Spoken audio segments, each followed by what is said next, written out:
Maqaa Abbaa, kan Ilmaa, kan Hafuura Qulqulluu, Waaqa tokkoo. Amiin. Dhiifamaa fi tolummaa isaa nuuf baay'isee Waaqayyo Abbaan keenya akka baay'ina cubbuu keenyaa osoo hin taane akka tolummaa fi dhiifama isaatti eegee tiksee hanga isaan kanatti kan nu ga'e qulqulluu kan ta'e maqaan isaa guddaa kan galatoomee fi kan ulfaate nuuf haa ta'u. Sagalee kana kan dhaggeeffattan maatiiwwan Waaqayyoo ijoolleen haadha keenya qulqulleetti Dubroo Maariyaam hundumti keessan bakka adda addaa kan jirtan maqaa gooftaa keenyaa fi fayyisaa keenyaa Iyyasuus Kiristoosiin nagaan isin gaafadhaa. Akka kasaatti bakka jirtanitti akkam bultanii, akkam ooltanii, akkam galgaleessitanii. Ameen. Galateeffamuun amala uumaa keenyaa fayyisaa keenyaa Sillaasee kan ta'e maqaan isaa baddaa samii irratti afaan qulqulloota argamoota isaatiin afaan qulqulloota abboota keenyaa fi harmoola keenyaan jedhu hundumaan galateeffamu qulqulluu kan ta'e maqaan isaa dubartis guddaa kan galatoomee fi kan ulfaate nuuf haa ta'u. Deessuu gooftaa keenyaa haadha hunduma keenyaa qulqulleettii Dubroo Maariyaam qulqulloota ergamoota Waaqayyoo qulqulloota abbootii keenyaa fi harmoolii keenya hunduma isaaniidhaafis akka kennaa isaaniitti galannii fi ulfinni guddaan isaaniif haa ta'u. Egaan maatiiwwan Waaqayyoo koorsii keenyaa qo'annaa kitaaba qulqulluudhaan boqonnaa afuraffaa kitaabilee kakuu haaraa qo'achaa akka jirru ni beekama. Obbolaawwan barumsa kanaa hordofaa jirtan akkuma yaadattan guyyaa darbee kutaa 34ffaa barumsa kanaatiin kitaabilee seeraa kan duuka bu'ootaa kan jedhu kitaabilee 4 ilaallee akka adda baay'ee yaadatama. Walumaa galatti barumsa kanaan hangammaatti kitaabilee kakuu haaraa keessaatu kutaawwan jalqabaa 4 kutaa wangeelaa, kutaa seenaa, kutaa ergaadhaa fi kutaa raajii kan jedhu kutaawwan kana 4 barannee kutaa xumuraa kan ta'e kutaa seeraa fi sirnaaf seeraa kan jedhuun barachaa akka jirru ni beekama.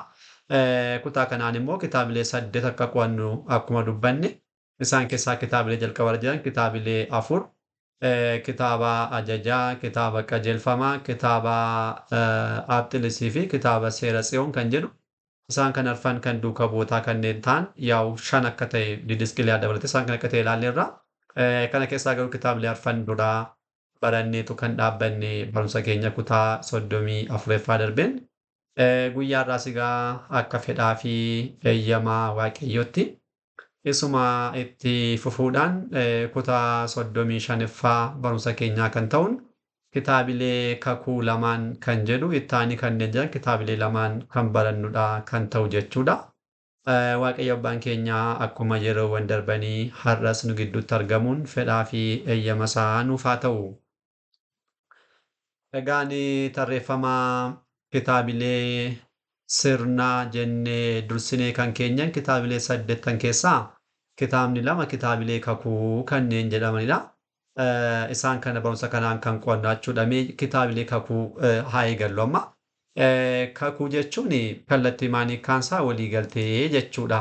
Waliigaltee waadaa jaalalaa fi tokkummaa akkasumas seera nageenyaa jechuudha. Waliigaltee qaamota lamaan gidduutti taasifamu. Karaa amantaatti gaafa inni immoo kakuu yookiin waadaa kan jedhu yaa'u dursinee waa'ee wangeelaa yeroo barannu kakuu moofaa kakuu haaraa kan jettu otoo hin dhufiin dursine kitaabilee kakuudhaan gaafa ilaallu kakuu haaraa kan jedhu ilaalleerra kakuu moofaa kan jedhu ilaalleerra kakuu jechuun maal akka ta'e karaa hafuurummaa gaafa ilaallu kakuun kun waliigaltee namaaf Waaqayyo gidduutti taasifamedha. Asittis immoo kan argannu kitaabilee kakuu kan jenne innumti gooftaan keenya foon uffatee yeroo mul'atu kakuu inni kennedha. Innaa kitaabilee barachaa jirru kun lamaan eessaa dhufanii kan jedhu galanni isaaf haa ta'uti gooftaan keenyaa fayyisaan keenyaa Iyyasuus Kiristoos du'aa ka'uu isaadhaa booda guyyaa 40 dacheerra akka deddeebi'aa ture ni beekama. Kitaabni qulqulluun kan barreessan guyyoota muraasa mul'ate akka inni isaanitti dubbate kana kitaabilee qulqullaa'oo keessaa kan kitaaba wangeelota arfan gadhumaatti kan argannu kan akka wangeela Maatewos Yohaannis yoo ilaalle lakkaa'uudhaan si'a 3 kan ta'u mul'achuusaa Yohaannis barreesseera. Gooftaan keenya kanaan iddoo kam ture kan jedhamu ilaallu barumsoota kana guyyoota darban guyyoota jiran guyyaa 40 jechaadha. Duuka bu'oosaadhaaf mul'achuudhaan barsiiseera. Innaa barumsoonni gooftaan keenya foon uffachuudhaan barsiise bakka lamattidha kan isaan qoodaman. Kan jalqabaa kabajamuu isaadhaa dura jechuun fannifamee du'ee du'aa ka'ee namootaa fi bilisummaa labsuusaadhaan duuka bu'uusaa erguusaadhaan dura kan inni barsiise wangeela jedhama. Isa kana jireenya gooftaa keenyaa yaa wangeela afaan barannee dabarreerra. Erga kanaa booda immoo du'aa ka'uusaadhaa booda kan inni barsiise guyyoota 40 dachaa turetti kan inni duuka bu'uusaadhaafis darbees kan inni barsiise kitaabilee kakuu jedhamu. Innaa kitaabilee kakuu kun asitti kan ilaallu kun inni kan barsiise ajjaadha. Guyyoota 40maaf Kiristoos dachee irra jedhu turetti jechaadha. Du'aa ka'uusaadhaa booda iddoo kam ture kan jedhuudhaaf deebii kan qabdu manni kiristaanaa Ortodoksii Tawaahidoo kan inni barsiise cimmir qabattee kan argamtudha. Innaa isaan kana gooftaan keenya guyyoota 40 lafa ture wangeelli gaggabaabinaan bakka tumaas kan inni barreesse kitaabilee kana barsiisee akka inni jiruuf kitaabilee kana manni kiristaanaa keenya qabattee guyyaa irraatti fayyadamaa kan isheen jirtudha. Innaa kitaabileen kakuu kun isaan kam jedhamu jennu yaa dursinee kan tarreessine keessaatu kitaabilee lamadha. Maqaan isaanis kitaaba kakuu tokkoffaadhaaf kitaaba kakuu lammaffaa jedhamuudhaan kan waamamanidha. Barumsa kanaan isaan kana namaa ilaallaa jechuudha salphaadhumatti. Innaa 32 jennee kitaaba kakuu tokkoffaa jechuudhaan itti fufnaa. Yaa 32 jechuun kitaaba qulqulluu warreen kakuu haaraa dheengadda kan baranne amma 31 itti fufnaa guyyaa 32 kan itti fufnaa jechuudha.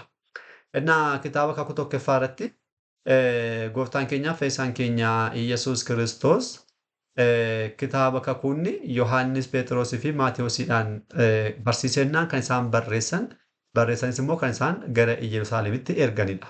Innaa maachuu dandeenya kitaabni kakuu tokkoffaan kitaaba kakuu gooftaa keenyaa fayyisaa keenya Iyyasuus Kiristoos duuka bu'oonni isaa sadan qulqulluu Yohaannis, Phexrosii fi Maatewos barreessanii gara Yerusaalemitti kan isaan erganidha. Inni kun kitaaba kakuu tokkoffaa jedhama. Innaa kitaabni kakuu jalqabaa kun keeyyataan qoqqoodamedha. Keeyyataawwan 59 kan qabudha. Salphinaan yeroo gudunfinee waa'ee maalii dubbata jennee mulaallu baay'inaan kan inni qabu waa'ee sirna mana kiristaanaadha. Waa'ee sirna mana kiristaanaa kakuu yeroo hundaa. Kakuu yeroo hundaa jechuun kidaan kan jennu jechuudha afaan Gi'iziidhaan. Kidaan yeroo hundumaa manni kiristaanaa keenya ganamaaf galgala kan isheen geessistochaadha. Kan biraa waa'ee sirna galatoo gooftaa yookiin immoo sirna qiddaasee jechuudha. Qiddaasee gooftaa kan jedhamtire waa'ee sanaa kadhannaa jechuudha. Haalattiin kadhatamu gooftaan keenya kan itti barsiise kanaan. Akkasumas immoo qulqullootaaf jedhiituun fayyis kan yookiin immoo beentee qiddusaati qiddaasatti kan dubbifamu jedhamtire isaan kanas qabatee kan jirudha jechaadha. Akka manni kiristaanaa keenya kadhannaatti kan isheen fayyadamtu inni guddaan kitaabileen kakuun tokkoffaaf lammaffaan sirna kadhannaa keessatti guddaa kanneen qabanidha. Keessumattuu yoo beentee qiddusaati kan jedhu qiddaasee keessa ni jira. Sirni galatoo gooftaa keenyaa ni jira. Ofiisaa mataasaa kan danda'e. Ittaanee kadhannaa kakuun qiddaasee keessa ni jira. Yeroo hundumaa ganama kan gaggeeffamudha. Kadhannaa isaan kun kadhannaa keessatti bakka guddaa kan qabanidha. Kanaafuu walitti qabnee maal jennaa sirna kadhannaadhaaf sirna galatoodhaa jennee kaa'uu dandeenya. Kadhannaawwan sadan kun immoo keessumatti iyyuu warreen kidaan yookiin immoo kakuu kanneen jedhaman manni kiristaanaa keenya qoqqooddee kan qabdu guyyaadhaa 3dha.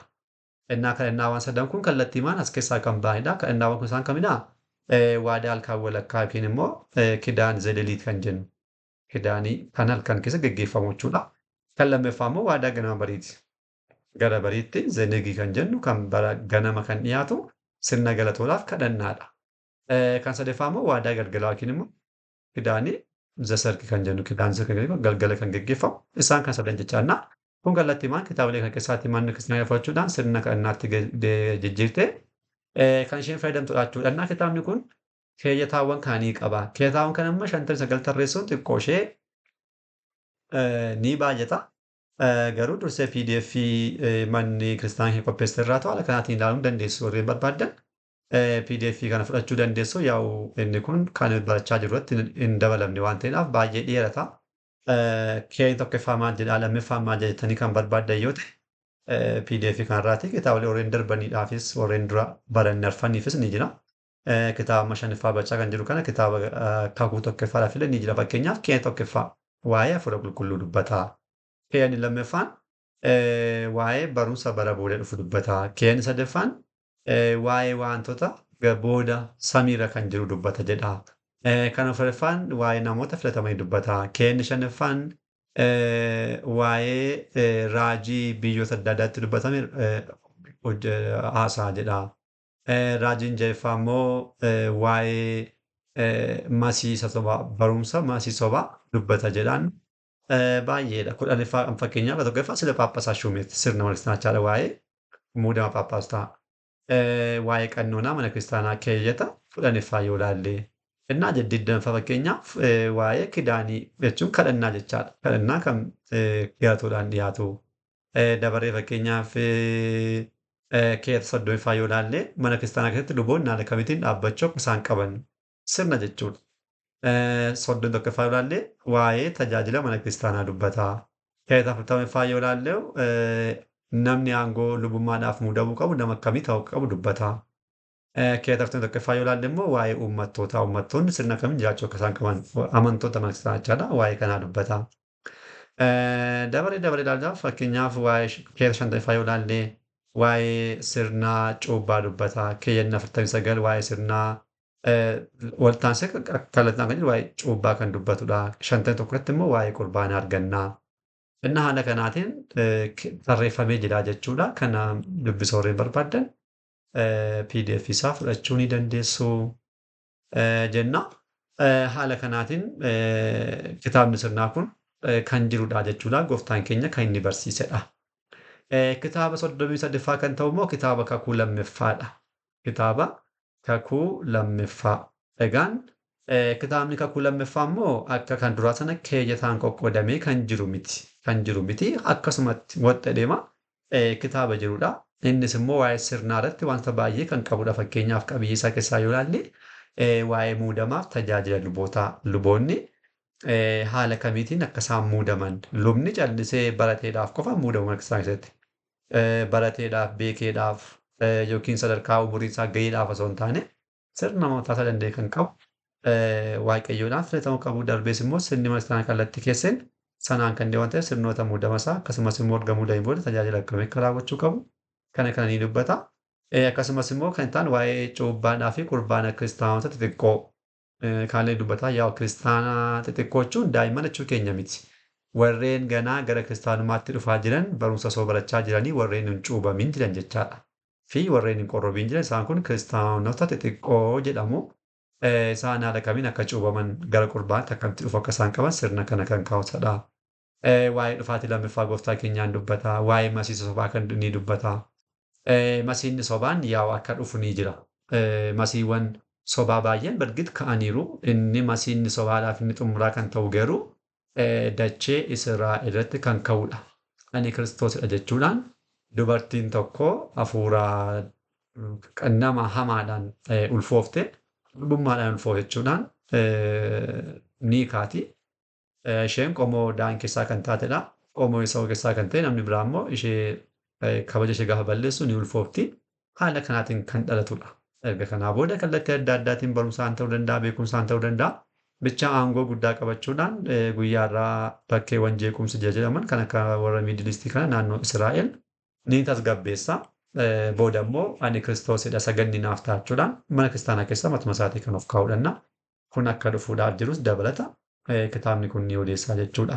Walumaa galatti kitaaboleen kun lamaan gooftaan keenyaa fayyisaan keenyaa Iyyasuus Kiristoos galanni isaaf haa ta'uuti du'aa ka'uusaadhaa booda kan inni barsiisedha jechuudhaan manni kiristaanaa keenya qabattee kan jirtudha. Innaa kitaabileen kun sirna keessatti akkasumas immoo haala kadhannaa keessatti bakka guddaa kan qaban nuti gooftaan keenya kan barsiisedha jechuudha. Kana fakkaataadha kitaabni kakuu lamaan. Kan taanu kitaaba Didiisqiliyaadhaaf Qelemenxoos ni jiru. Kitaabileen lama nuuf isaan kana kutaattaanuu qabannee kan dhufnudha kan ta'u. Har'aa fi asumatti nu haa ga'u abbaa sagalee kanaa kan ta'e Waaqayyo abbaa keenyaaf galannii fi ulfinni guddaan isaaf haa ta'u. Kutaattaanuun deebinee hanga dhufnutti nagaa Waaqayyootiin turtii gaarii galanni Waaqayyoof.